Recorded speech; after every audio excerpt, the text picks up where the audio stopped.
Okay, testing 1, 2, 3, testing 1, 2, 3. Ni hao, Daniel.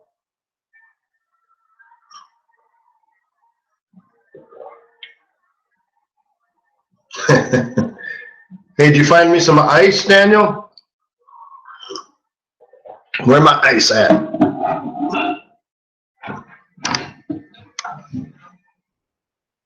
Good, good, good.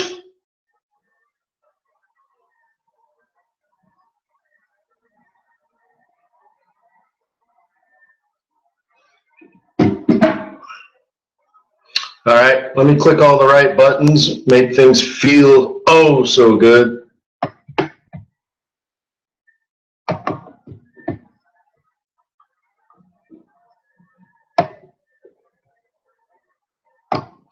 So how was your weekend? Apparently it's a Monday.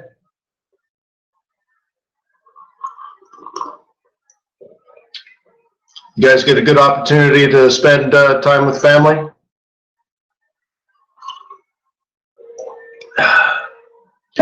So I've been teaching an engineering team how to build bridges out of straws. Right? Hey, it's engineering for a 10-year-old.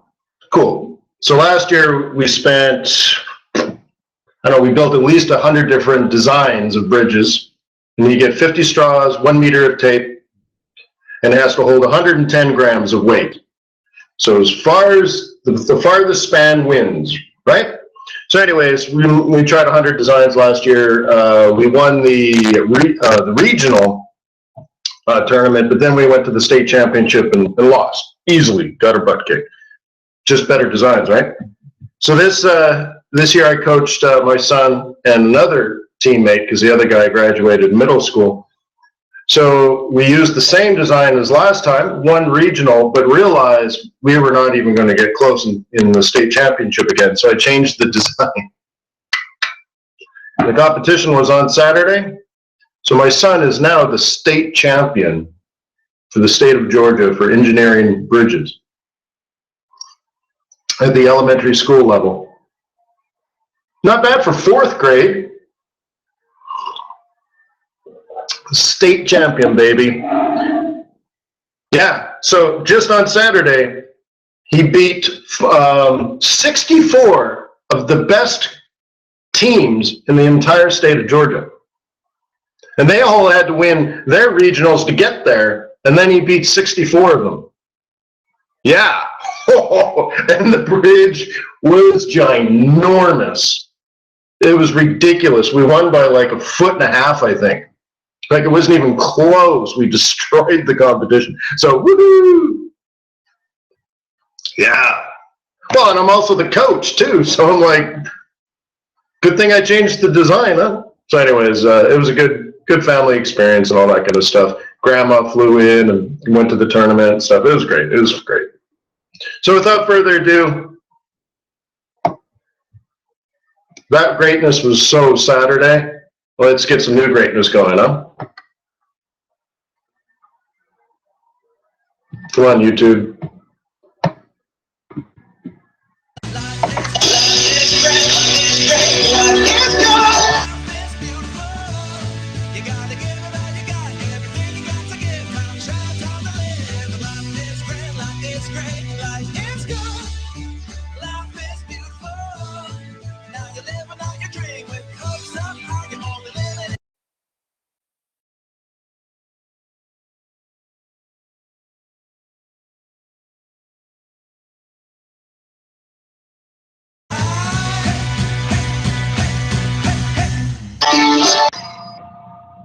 I was scared there that we weren't going to get to do the hey, hey, hey thing. So anyways, let's start. All right, hey, good morning. So let me remind you that trading is risky, not appropriate for everyone. Your past performance, good or bad, is not necessarily indicative of future results, but please stay small, stay humble, focus on the long term, and never risk money you cannot afford to lose. My name is Wayne McDonald. I'm the Chief FX Market Strategist for TradersWay.com. Thank you very much for being a client. We appreciate you. We work hard for you. We want to give you fast execution and low trading costs. and high caliber customer service if you ever need it. And I'm a form of customer service if you think about it, because we want you to survive and succeed and thrive and be profitable so that you trade every day, every week, every month, every quarter, every year, year after year after year, decade after decade. And as a service provider, we're in business. That's it. So we want to make sure you're in business. We want to make sure you're in business every single day, trading as a successful Forex trading business. And so if I can earn your respect and loyalty, maybe you'll choose us for your prime brokerage when you're ready to trade real money. Do these sessions 7:30 a.m. every single morning, Monday through Friday, except the first Friday of the month. I'm over at FX Street where I do trade non-farm payrolls live. And I'm in, what, year 11 or is it year 12? I think it's year 11. So it's been 11 years and 1 month for that one webinar. That's a long webinar. Yeah. Holy smokes, I'm getting old, huh? Gee whiz. That's the problem with webcams. You can see yourself. There's no mirrors in my house. Yeah. Actually, we had a kid over. He came over to just hang out, and he's like, where's your other TVs? I'm like, what do you mean? We have a big TV in the media room. Yeah, but where are the other ones? What do you mean? He's like, you only have one TV? Oh, yeah. Yeah, it's right there over the edge of the balcony. Whoa! Oh, you fell. Yeah. So anyways, that's funny. So anyways, I want you to succeed. I love the fact that you're on my team every day. Maybe I'll make you a state champion one day. You got to be coachable, though. You got to be hardworking.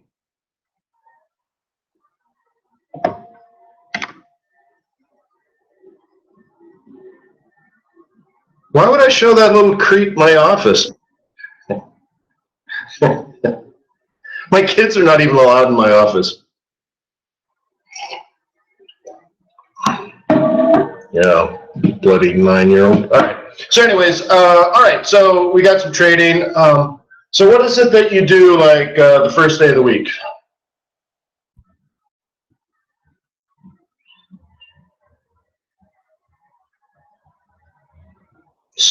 Commitment of traders, yeah. I don't want to pull up the website stuff. Maybe I will, but it's hard. I'm on one screen. As you can see behind me, my PC is still in the shop. I might have got that, Microsoft virus thing, and it was monkeying around with my operating system, and I guess probably I was supposed to get a ransom note or something. But I took it into the shop before the big thing on Friday. So I think it was in the shop Tuesday or something, right? So he monkeyed around with it, and he's like, I think it's a virus, and it's just, there's weird things going on all over the place. And he's like, can I wipe it? I'm like, yeah, just wipe it. Just make sure the video card drivers are going to work, but just wipe the whole thing. I don't care. It's not a toy. I don't have, games on it or something, right? Just wipe it. So anyway, so he did that over the weekend or whatever, so I should be picking it up, but yeah. So anyways, I still got a single screen right here that you're looking at. I don't want to get into that, but why don't we look at the swing trades, right? Let's just go technical today. So guess what? Sunday afternoon, guess what I was doing?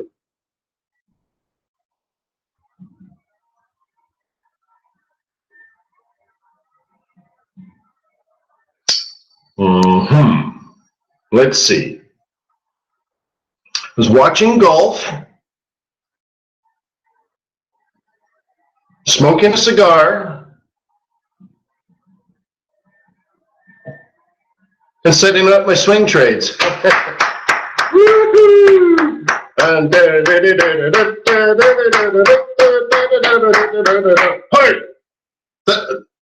Look, you gotta love being a currency trader. You know what? And I don't think of it's a burden. I open up the charts and I get new pivots, and it's exciting.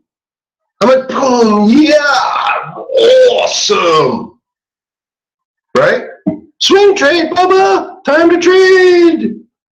It's what I do. It's right. It's in my DNA. All right. So let's take a look at what it. Okay.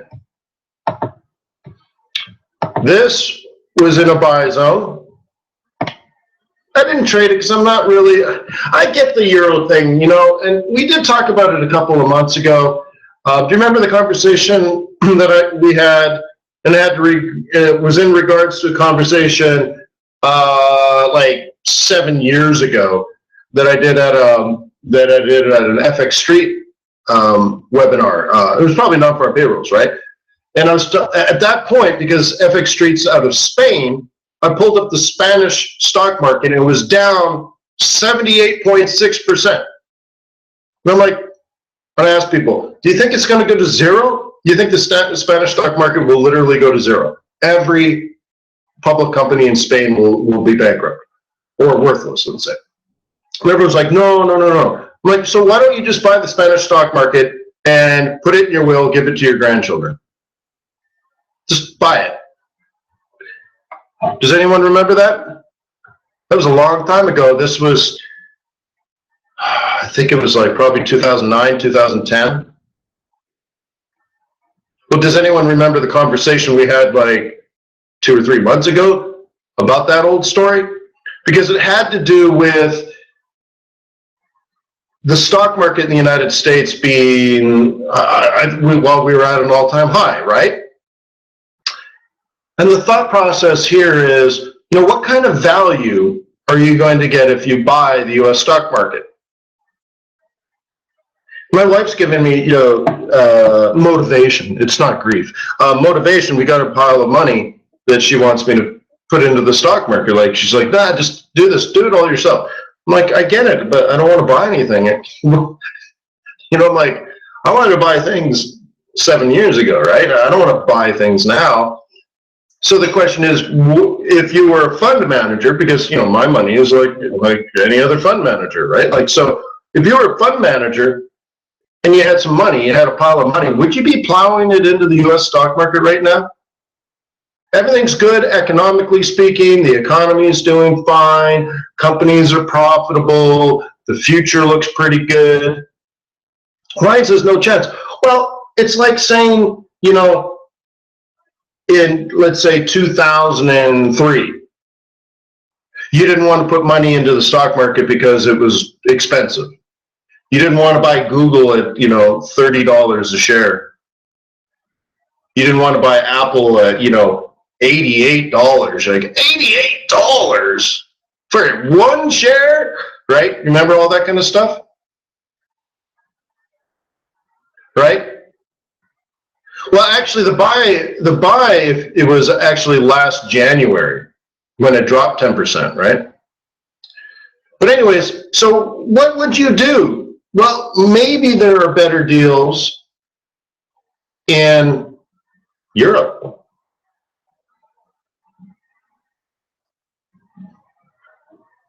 Just price-wise. Yeah, they got some problems, but do you think things are going to get worse in Europe than they were 3 years ago?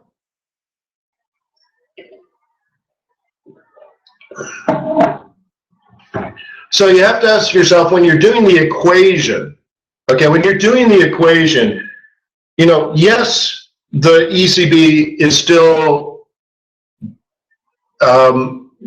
managing a policy that would likely weaken the euro. But that makes your purchases in Europe cheaper. So if you're thinking over the next 10 or 20 years, you know, that lowers your risk even more, doesn't it? So if you can buy, you know, I wouldn't recommend like an Italian bank or something, but, you know, but anything, like maybe you should have bought a hotel in Greece. Because I think 25 years from now, the beaches in Greece will be very similar to the beaches in Greece today. So maybe you could buy a hotel when the owner is bankrupt and you know, and the euro slash drachma is worthless, right? So I don't know. So I think big investors have been going into Europe over the last year and getting involved, buying some assets, and this does drive up the euro. Even though the central bank is sort of devaluing, the reason they devalue is exactly for this reason, to entice people to take the chance. So anyways, euro going up does make sense. Maybe we don't want to do it based on monetary policy, but these are people who I assume that are buying physical assets.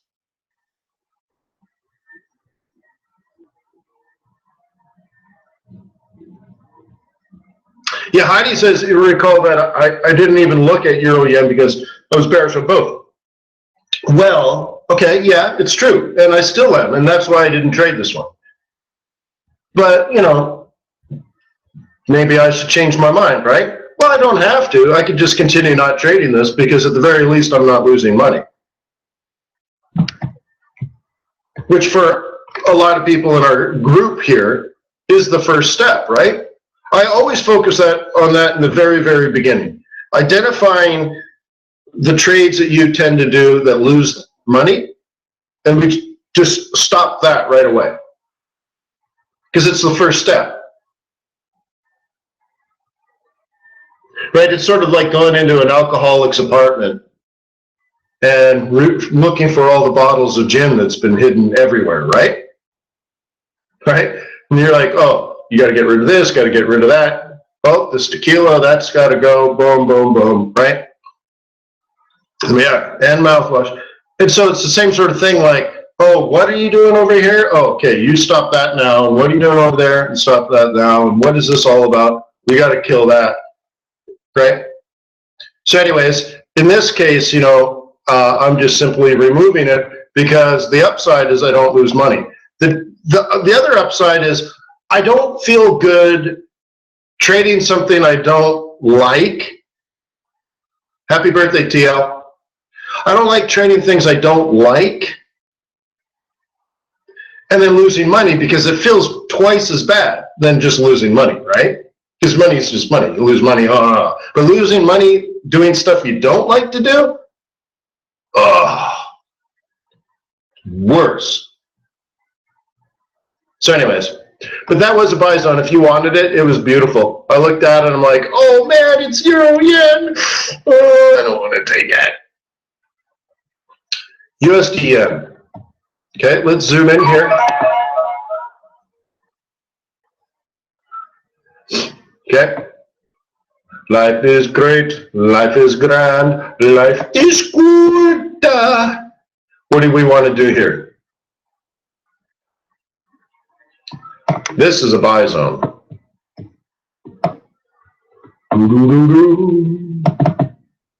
Right there. You notice anything interesting on this chart?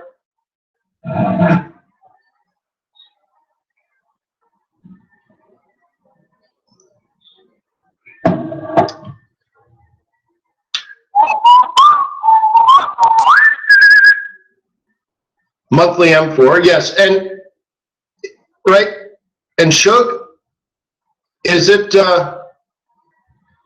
respecting these monthly pivots? Like, would you assume institutional market participants are using monthly pivot points in their analysis of this USD yen pair? Yeah, I would agree with that. I'm like, boom.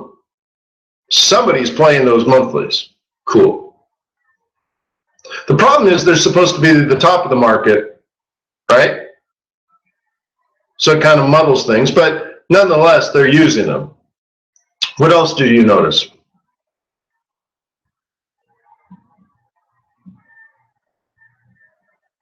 Yeah, I'm almost out of coffee. I might have to make a trip to the other side of the house. It's a bit of a walk, but sell zone. No, I see what you're saying. No, that was last week. Because you're saying because we're between the MR2 and the MR4. Well, we were there last week. So whoever got out was supposed to do that last week. Role reversal, technically, yes. Yeah, absolutely. Do you see a limit order?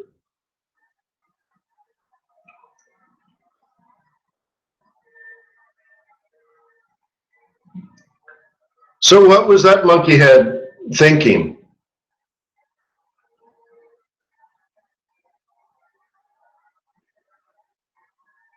What was the plan, Stan? Buy. Okay, buy. Great. Yeah, buy at M2, take profit at M4. Okay, so now we got to go to like maybe an hourly chart. Okay. So sort of like a move like this, maybe.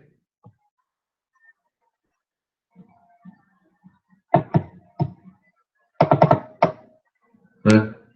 So basically a 618, right?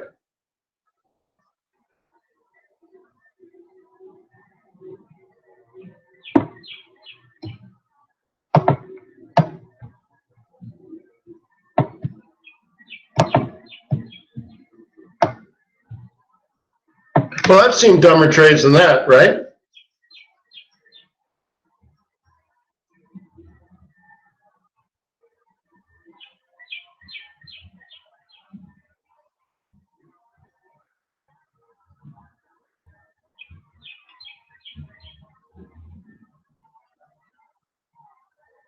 Well, Peter, you'd be able to see it here.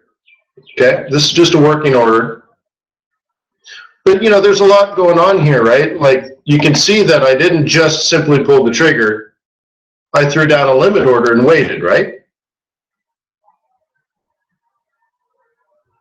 Okay. Like I could have, and I thought about it, and I probably should have, but I didn't. So, I mean, I can tell you one thing and do another, but, you know. But what actually happened?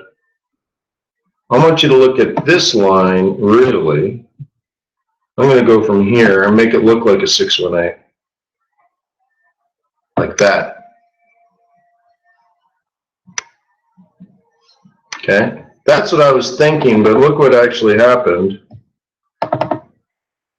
as well.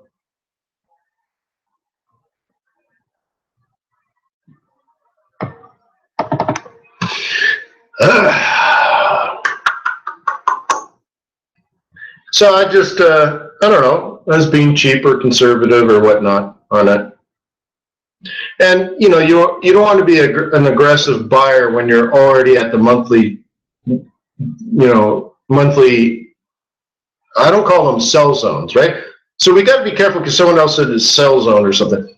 We have to be careful with the language because it's important. I don't call it a sell zone in my book.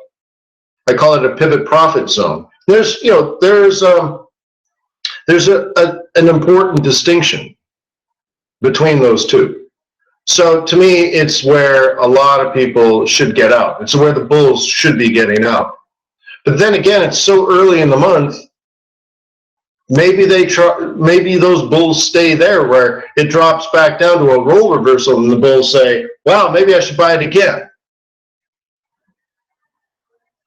For at least a double top, because here we look at it as a double top on a 1 hour, but on a daily, they don't see it as a double top. Okay? Doesn't look like a double top to them. It just looks like down, down, and then extend back up to this area, right? It's like the theory of relativity. Well, it's relative to your point of view from where you're observing the observable.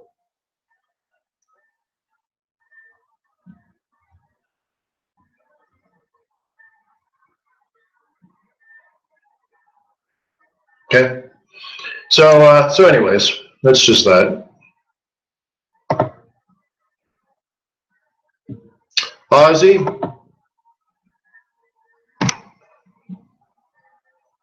what are your thoughts here?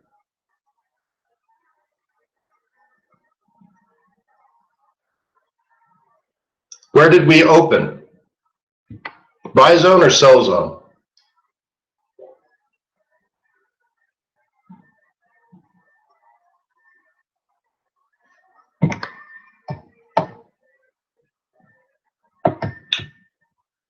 right? And in case you can't see it, there's my buy order. Same thing. I could have just bought it and walked away. Could have. With the profit taking last week, I just didn't feel like being terribly aggressive this week. Okay? I could have just pulled the trigger, and often I do. I just pull it and drop a stop, and so you can see I had the right idea. I played it too conservatively. I mean, this is the buy zone. I mean, the actual buy zone starts from here. So I had permission, if you will, right? When you follow the rules of engagement, I had the capability and authorization to pull the trigger. It's in the Geneva Convention.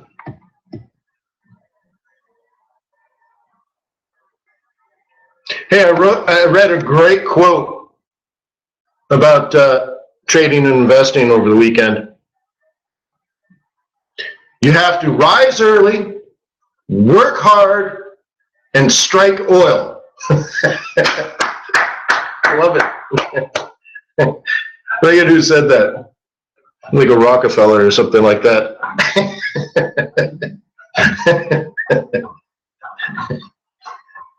Otherwise, you just wake up early, work hard, and go home poor. That's the three secrets to success. Rise early, work hard, strike oil.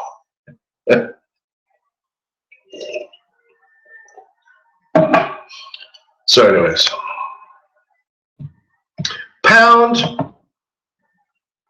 Oh, snap. This one I got, and the last time I looked, I was up 100 pips. Looks like I'm not up 100 pips. Okay. I tried to double dip it, didn't get it. Close though.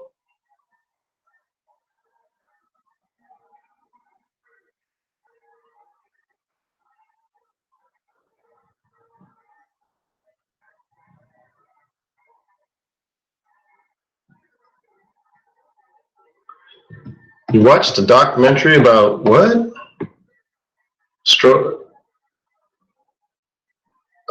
Well, that's odd because Rockefeller wasn't an oil man. Am I thinking of the wrong guy? Yeah, Rockefeller, right? He wasn't an oil man, he was a kerosene man. He owned refineries. He wasn't a wildcatter.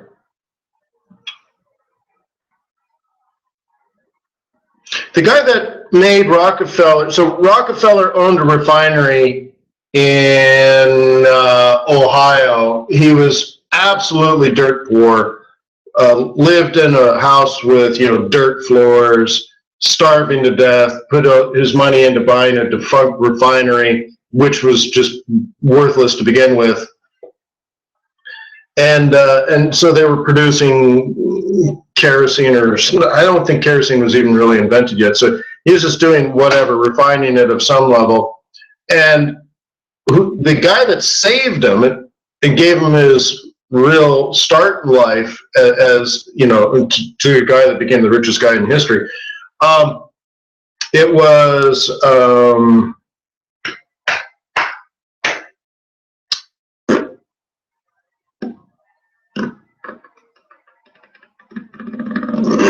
hang on, let me think. The hamster's running here. The wheel's moving.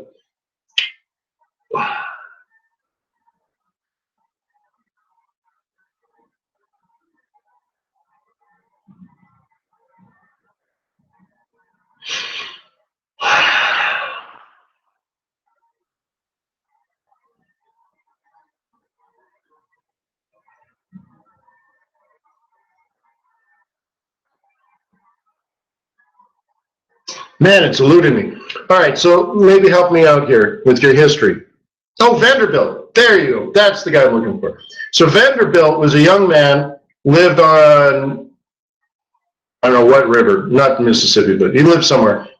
And he became a very wealthy man because he got in, he bought a boat, made money moving, like FedEx, moving things up and down the river, bought another boat, made money with the two boats, bought another boat, then bought, with the money he made there, bought another company that had a few boats, and all of a sudden he becomes a very, very wealthy man because he owns the entire shipping industry.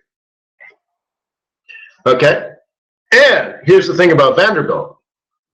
Right before railroads came out, he took his entire fortune built around the shipping industry, sold everything, cashed out of everything, and he's like the top dog, right? And puts the entire thing into railroads when it was like an internet startup. Is that amazing? So anyway, so he builds all these railroads now, but there's no rail traffic because there's no industry. He built all the railroads. There's track on the ground. There's nothing to move. You need freight. So he started contacting these little refineries, and here's Rockefeller absolutely bankrupt with this pathetic little refinery, and he was dead broke when he got his hands on the refinery. So I mean, he was desperate. He was destitute, like no joke. Vanderbilt comes in. He's like, "I see you have a refinery." Uh-huh. Hey, we'll anyways, they basically paid him to make the kerosene so that he could ship it. Vanderbilt just wanted railroad traffic. So anyway, so that gave him the capability of making money, and off to the races they go. So anyways, this was a buy zone on Sunday afternoon, right? Boom, boom, boom. Got it. So that's what you're supposed to do. Notice that this is now 4 opportunities, if you had done your job, 4 that have worked.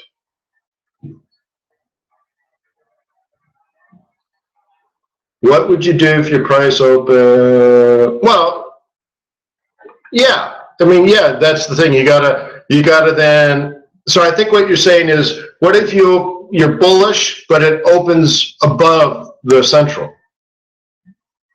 Then if you're still bullish, you need to then use moving averages. But your swing's dead because it's so overbought, you cannot rely on the same ideas. You're buying overbought, it's likely to go higher, it's a little bit riskier. I'm not saying you can't do it, because you can make money, but you still, you still should take profit in the pivot profit zone, right? I mean, so it's just, it's got more risk associated with it, and maybe you need to then revert to monthly targets instead of weekly targets. You probably want to manage your stop a little bit more actively. It's not a set it and forget it thing, because you're already kind of like, if you're almost to the R1 already and you're just buying it now you're buying it at resistance. See, so you better actively manage that stop, even if you're aggressive and you believe it's going to blow through the R1 and maybe go to R2 or even beyond. Well, but those are still resistance levels where you're buying, so you need to manage that risk, but more actively by moving your stop more quickly or more often. Hello? Okay. CAD, you tell me, am I expecting oil up or down?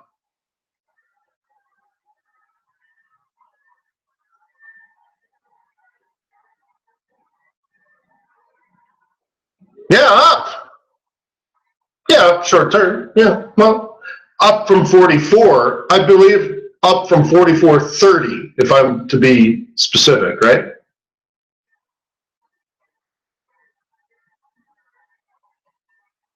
So how would that impact CAD yen?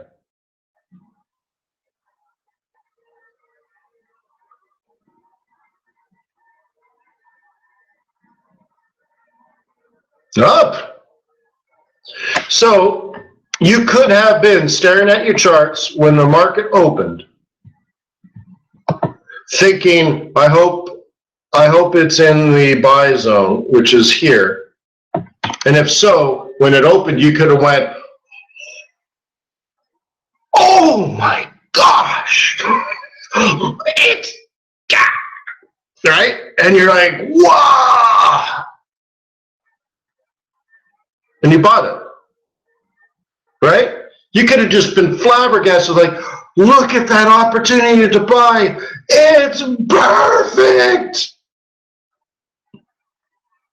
See, the difference between a trader that I would say consistently makes money and everybody else is that the trader over the consistent trader over the course of the entire weekend, which is this black line here, is, you know, Friday close to Monday open, right?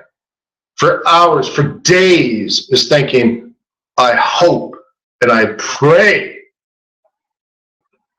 it opens somewhere between the weekly central and the M2. And you're like, it is foretold, right?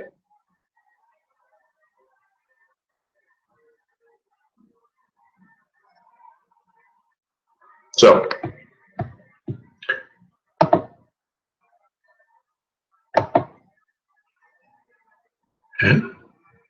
and Kiwi. I passed on this just because I'm a bear on Kiwi, but this is the buy zone. And the best price you could hope for when buying as a bull is right here. 77.62. What? It opened on the line, and this monkey head didn't buy it because he's not bullish on Kiwi. Gee whiz!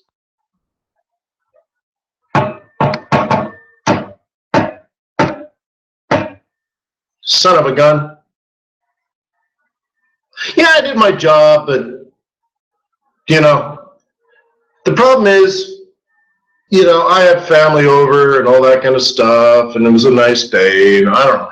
I could have been watching this a heck of a lot more closely, but, you know, I played Risk with my wife and children.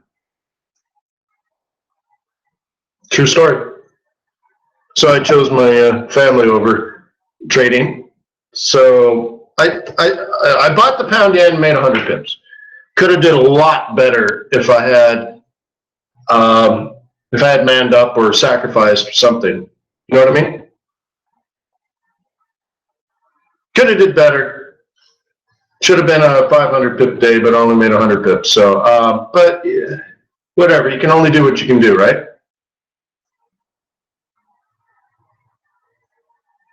Do you think where are their cyclones? Sorry, bro.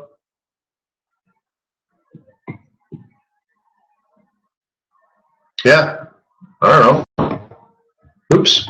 Look, the answer to this is the same to the answer to all similar questions, whether it's natural disaster or war. You know, do you believe significant damage is going to be done? So like China and Japan yelling at each other about islands. So what? Meaningless as a currency trader. Okay. China sends a missile towards Japan in regards to the dispute in the islands. Oh yeah, now we got a problem. The market's going to roll, or the market's going to be volatile, right? But the talk and stuff, talk's cheap. Nobody cares, right? It's not going to push $1 billion portfolio manager to dump his positions, even though he's got like a 20-year outlook for some of these investments. He's not going to dump it over talk, right? So same thing like cyclones, or all right, these are dangerous things, right? If it hits New Zealand, yeah, you better be ready and pay attention to the reports coming in. Is it significant? Is it going to shut down their banking sector? Is it going to destroy their cows? You know, what about the Shire, right? right? So just pay attention. Is it going to disrupt the supply chain of goods and services, including money, right? Financial system. So, right? Yeah, well, Nuno says, yeah, only if it impacts them. So find out. That's your alpha. So I don't know. I don't know the answer. But if you think it's killing cows or knocking over, automated milking machines, right?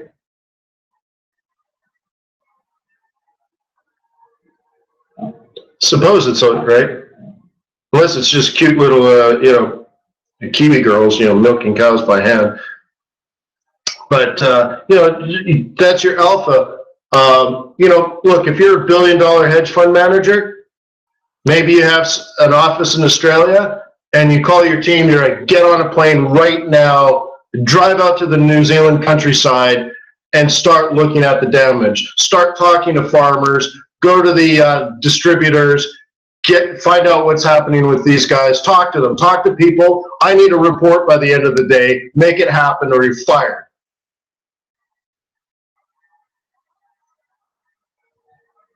Yeah, Nuno's right, that you bought Kiwi. So, well, you're supposed to. I mean, anybody can do that. But there's no alpha there.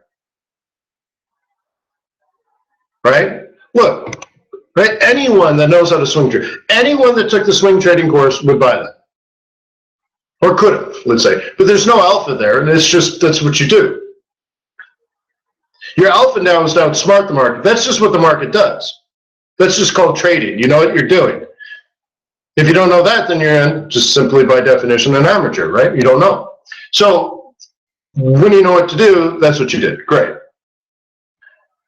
Okay? Because I don't look at that as major Kiwi news. Maybe it is. I look at it as yen. I mean, all the yen moves, all the yen pairs did the same thing. So great. So, the alpha now, what you're alluding to, you could say, well, the cyclones were not as bad as they could have been, and all right. I mean, it's cool thinking, right? And look, and if you had a billion or billions to invest, right? Let's say you charged a 1% management fee on your $10 billion portfolio. How much money does your firm make? Just in management fees. What's your revenue? 1% per year of 10 billion.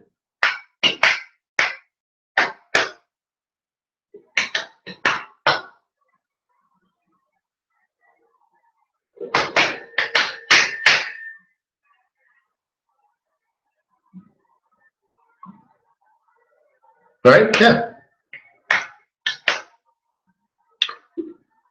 Right. So you got, it's 100 million a year. So let's say 10 million a month. Right? Divide that by 4 weeks. You got it? You're making good money, right? $2.5 million a week. You're making $500,000 a day. So would you spend the $5,000 in plane fees, maybe a rental car, maybe he's got to spend the night in a nice hotel in New Zealand? Would you drop the $5,000 and fly someone out there to talk to dairy distributors and get the lowdown? How are your farmers doing? Or how are your dairy farmers doing? How is the cyclones? Have you heard anything? Right? Are they okay?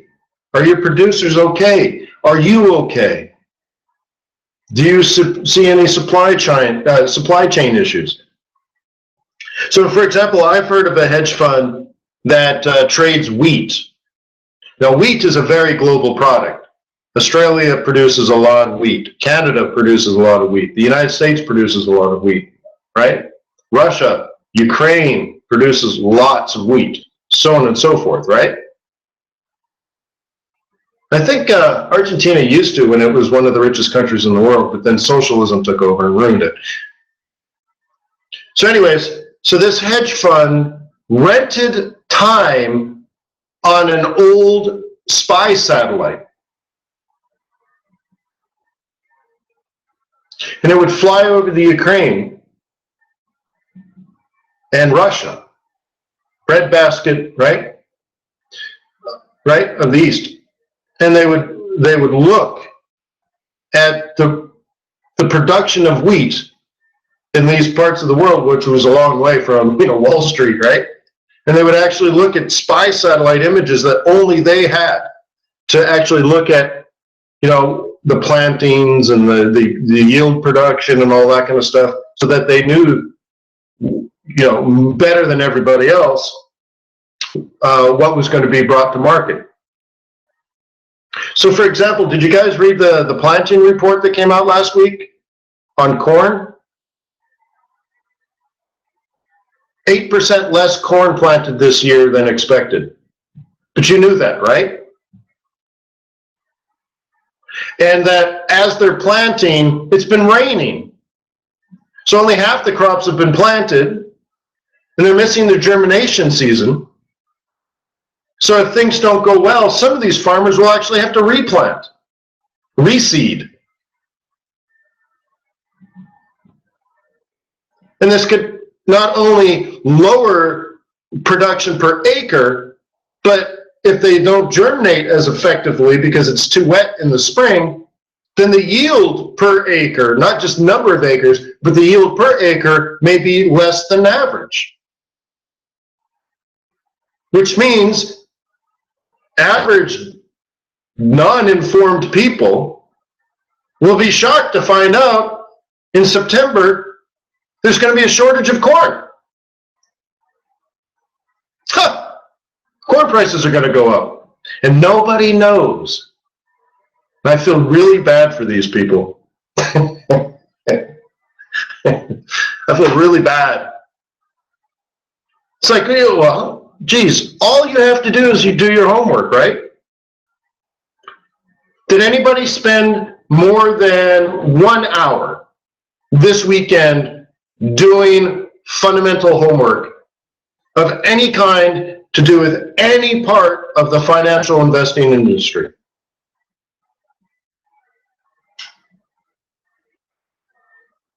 What do you do if your answer is no?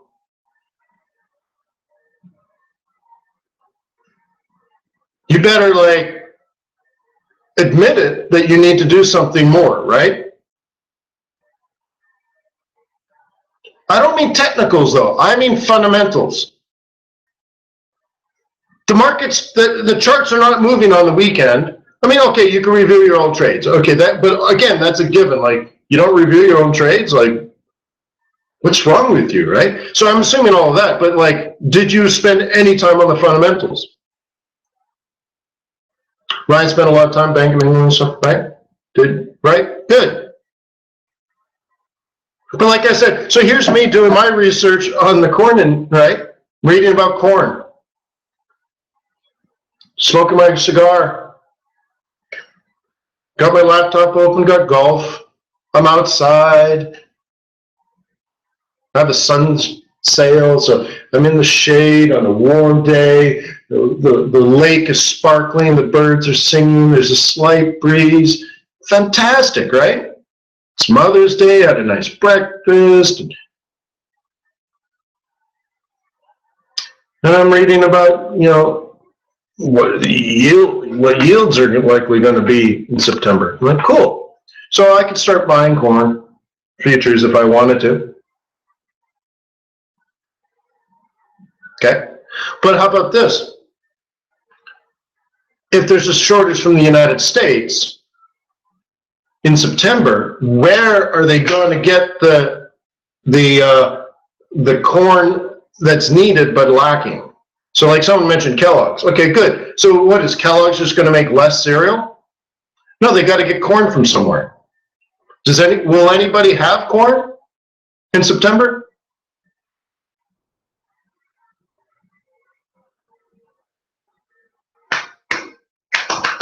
Who else produces corn? Not Canada. So anyways, you might kind of figure that out too. What if there's a shortage of corn and gasoline prices go up, and in September gasoline prices are over $3?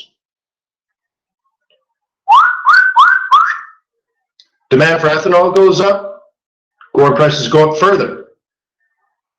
Okay, so I don't know, just like I said, cause and effect, cause and effect, cause and effect, cause and effect. Some people are astonished when things happen, right?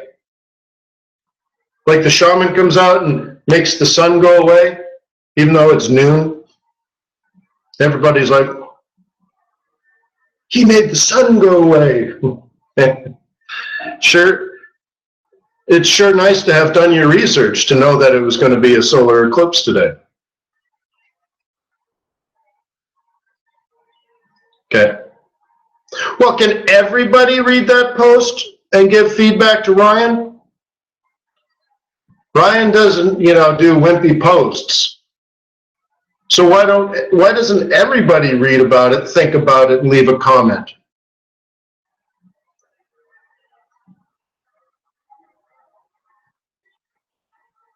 Okay. So anyways, so there's the 5th opportunity today, or 6th. Yeah, all right, so there are 6 obvious entries today, or to me it was yesterday, with the end pairs, and you should be, could be making money.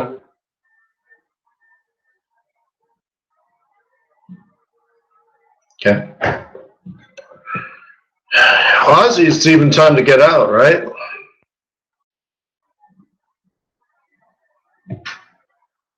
So that's that.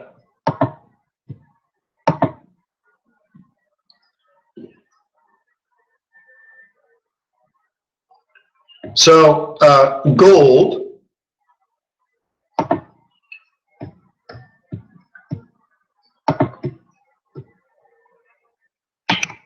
So I'll tell you something. Just keep it between you and me. About a week and a half ago, I was telling someone that wanted to buy gold, $3 billion worth of gold. And we were having the conversation, and gold was at 1225 or 1230. It was, I think we're back in here. It might have been 12, somewhere in here a couple of weeks ago. I said, no. It's going to drop to 1217, and that'll be the bottom for the month. It's true. It's true. Like, no. Don't worry about it. No, it's going to drop to 1217. Just don't worry about it. No. Trust me. So I can't wait to follow up today and say, so, I saved you, I saved you $300 million. What do you think? So anyways, it came down, went bump, and now we're back up. So now we're up to 34, like, oh. Woo! So yeah, so I'm going to be very happy to make a couple of phone calls today and say, yeah, completely random. Damn, lucky again.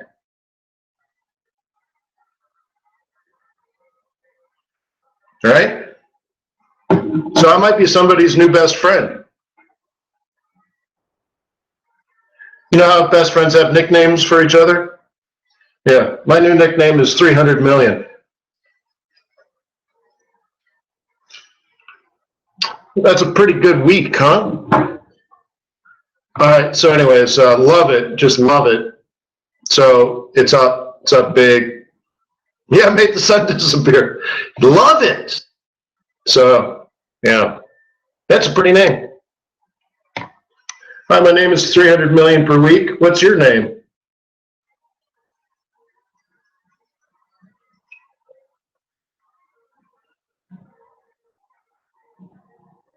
Let me read Hadir's thing. How do you know what monthly pivot price we'll use that month? Well, in that case, it was just the pivot profit zone. right? So I remember talking with you guys, I'm like, look, it's not my opinion. It's not my opinion. That's a factual area. You're supposed to get out as a bear. Now, whether bears get out or not, I don't know. Maybe something fundamental happens and drives gold even further. Fine. That could happen. Happens from time to time. Great. But the facts is that in normal market conditions, that area is where bears are supposed to get out. That is a fact. And therefore, if it falls further, it's unusual, and something unusual is likely to have happened in the market. So like a central bank thing, or, well, in this case, down is, I don't know. I mean, usually, let's say it was going up and it was up above resistance. Well, maybe there was like, Russia attacked Azerbaijan and freaked the market out, and oil would skyrocket, and gold would skyrocket, and dollar would actually skyrocket too.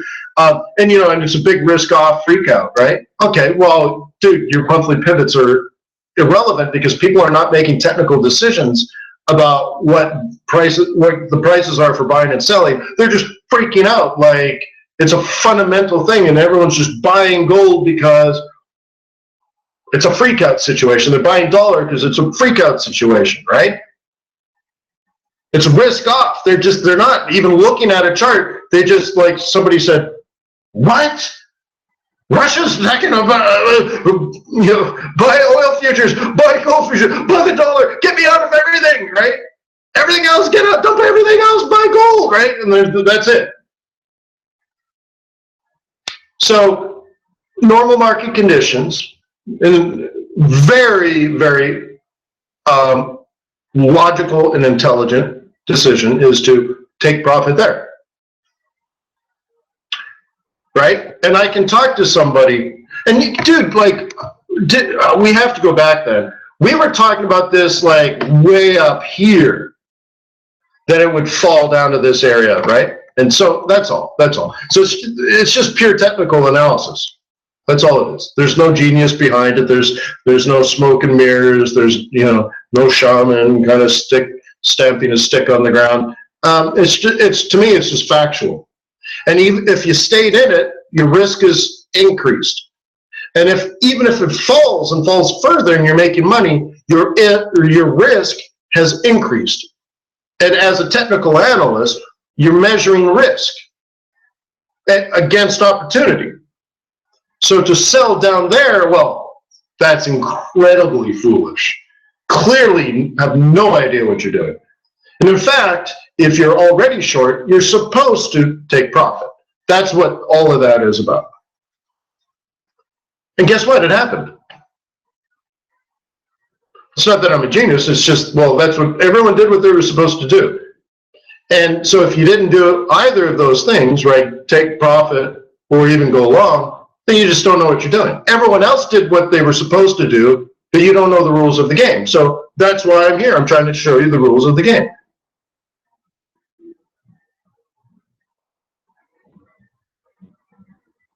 Okay. Easy peasy lemon squeezy, right? So let's talk about CAD. I think it was 2 weeks ago now, right? I looked at this chart and it's been up and up and up. We talked about it for days, so I don't have to spend a lot of time on it. It opened up in the 55, it's going to double top, right? Double top, that's it. It took me what, less than 1 second to do that analysis. Right, but we talked about it here. And it was factual, right? Was there hoeing and humming? Oh, it might do this, it might do that. No, like, oh no, I was supposed to double top. That's it. It's, and then we look at oil, 44. Yeah, oil's supposed to go up. So this should come down. I mean, like, really, like, right? Like, just, there it is. Yeah, oil's going to go up. Yeah, gold's going to go up. Yeah, CAD yen will go up. Yeah, this USD CAD's been up for weeks and weeks and weeks. Yeah, it's going to come down. Just, right? So again, what this should indicate to you is that you can learn this and obtain the knowledge and use it to your advantage, right? Look at the swing this morning. Look at the target.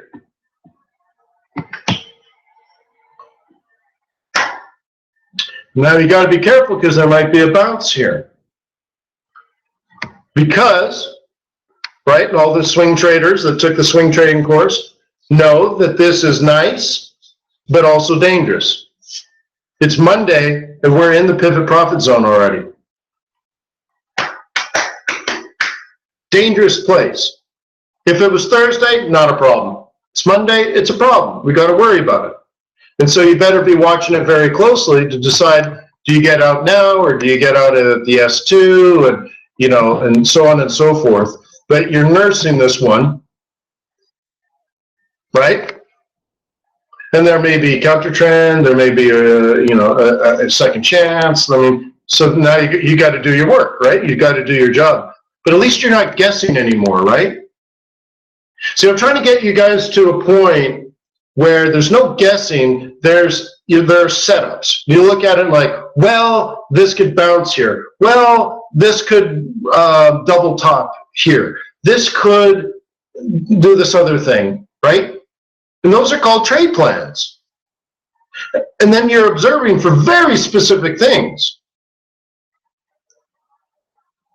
Not sort of random things where you're looking for all kinds of different signs. No, you're looking for bounces at particular prices. You're looking for a commodity to do one thing and a currency pair to do another. And, you know, and all of a sudden there's logic and intelligence to all your trades. Oh, look at the price on this. Oh, it's been up for weeks, but it ain't going to go any further. Oh, look at this thing. It's been down. Look at gold. It dropped $100 an ounce. Well, that's the end of that. Right? And that means thinking ahead. That means you have a plan based on analysis. So whether you read the newspaper over the weekend or went to a central bank website, did anyone spend 9 hours listening to the market wizard stuff?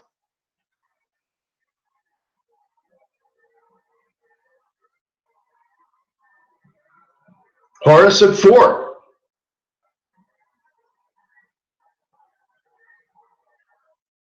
Nuno did too. Read a chapter on Paul Tudor Jones, right? Because I set it up as a cliffhanger, right? Brian's reading the book. Well, then I did my job as a coach, right?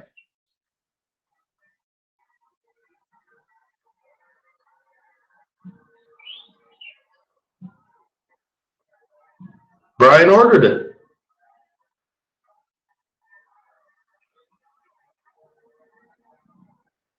Cool, right?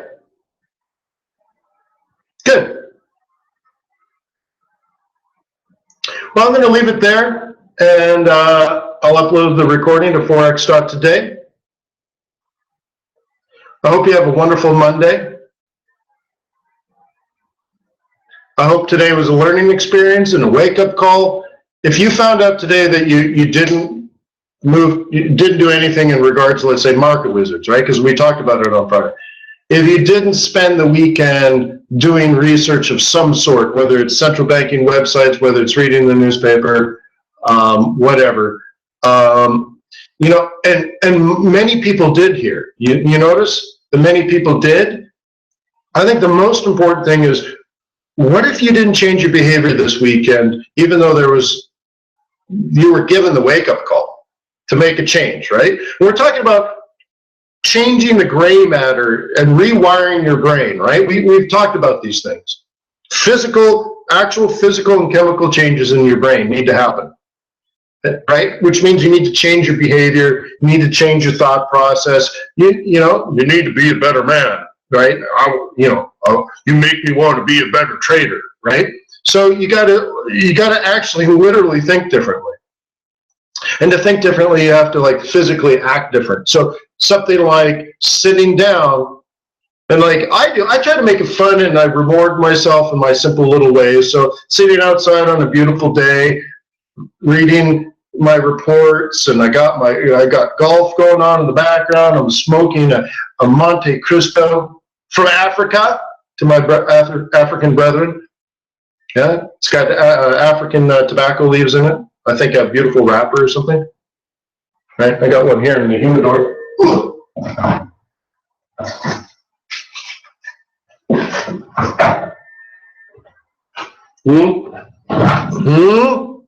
Afrique. Oh, Afrique. Monte Cristo, Afrique. So anyways, look at that, huh? That's a lot of knowledge. It takes 2 hours to smoke that bad boy. That's a lot of knowledge. So I have fun, because to me it's not a job, it's a lifestyle. Right? Do you work for money? Or does money work for you? It's not work. I'm sitting outside, beautiful day, water is sparkling gold. My kids are inside playing board games. My wife and her mother going for a golf cart ride. And I'm smoking my cigar, and I'm reading and going over my charts, and I'm thinking about junk bond yields, and the spreads are changing. And what am I going to do? And should I be buying Europe? I got all this extra cash. Should I put more in the U.S. stock market? I'm like, nah. So what am I going to do with it? But it's not. That's not work, is it? Right? That's not work, isn't it? Isn't that love or passion? So I read a quote somewhere that what passion is fear and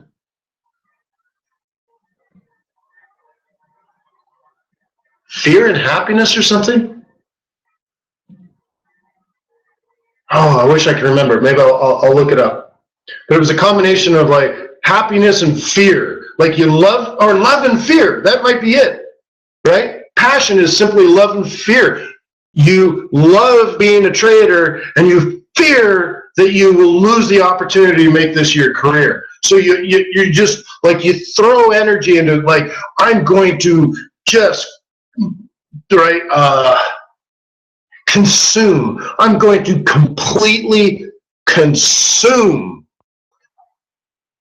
the financial industry, not even just forex, because it's a life-changing opportunity.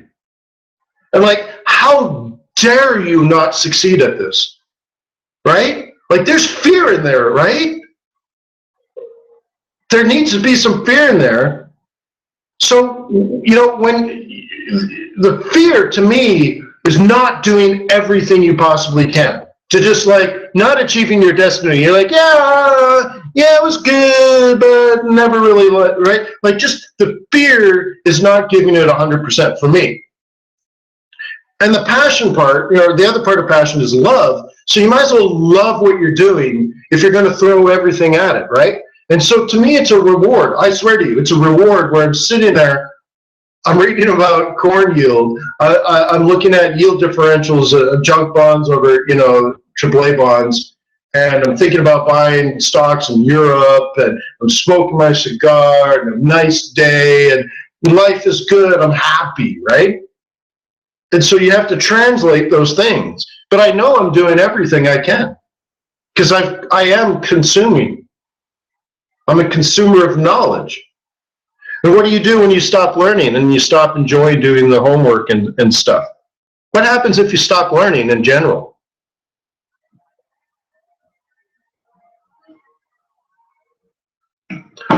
Well, what happens to your brain? Right? Things physically happen. So on top of all this, you can also sign yourself up for a 4-year program at a major university, right? So you force yourself to continue to learn. You force yourself to eat new food, listen to different music or whatever, right? Teach 10-year-olds how to build a bridge. Teach 10-year-olds how to protect an egg with straws. Right? Last year I taught kids, 9-year-old kids, how to do mechanical engineering. right? Cool, right? Hey, it's just an Archimedes screw, right? So I don't know. Just fall in love, man. But fall in love. But falling in love with forex doesn't mean just sitting in a hammock smoking a cigar, right?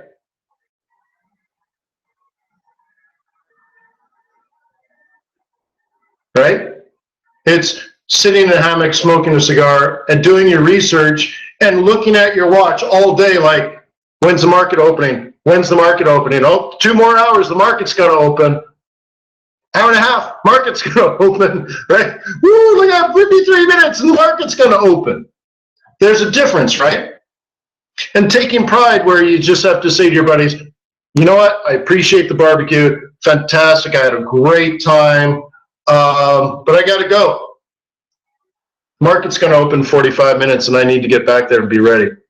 Thank you very much for everything. Cheers.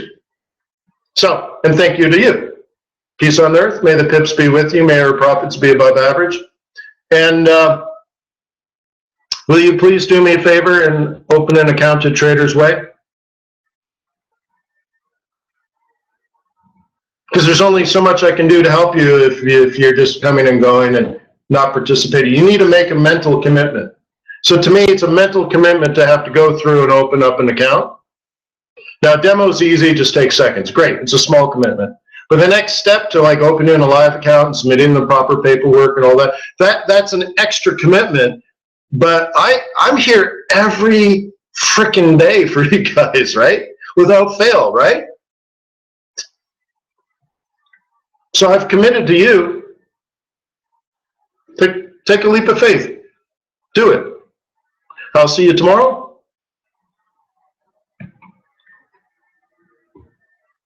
Yeah, excellent.